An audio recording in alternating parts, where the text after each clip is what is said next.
daw sa pagkadako-dako mga kapuso masobra sa 5 milyones pesos nga balor sang Cebu nakuha sa duha ka high value target sa separadong operasyon kontra droga sa Bacolod City. Yaring balita nga itong gintutukan. Sir, tuga sir, mapatay mo ko sir. Wala na likawan ni Marlon Pango alias Marmar nga sambiton ang ngalan sa Ginoo sang nadakpan ini sa drug bypass operation sa Purok Pilipinhon sa Barangay 30 Bacolod City. Ang ginapakibato sini, wala siya kuno sang dala nga Cebu kag mas hindi pagid iya ang na-recover nga masobra 4.3 million pesos nga balor sa droga. Okay, sir, wala ka na sir gamit-gamit pa sir. Wala sir, wala sir, bisan ni drug test ko nila sir, wala ko ya. Piyo nga akong konsensya sir. Sir, tuga sir, mapatay mo ko sir.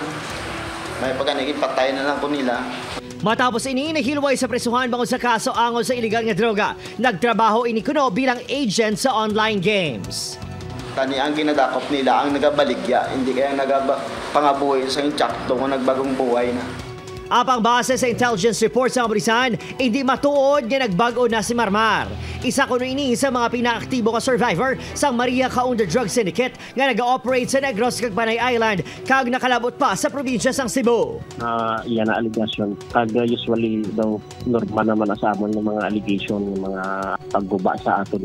Gina-consider nato na as a challenge. Ang pinaka-point nila da is gubon ang imahe sang aton mga kapulisan. Kag ini coordinated man sa PDEA. Samtang, wala man nakapalagpas sa operasyon sa Police Station 2 kagabi ang street-level drug personality nga si Rodney Benedicto matapos na kuhaan sa masobra 600,000 pesos nga balor sang droga sa Barangay 6. Bangod sa kadakon sa recoveries, ginakabig na karon ini nga high-value target. First time siya nga nadakpan, no?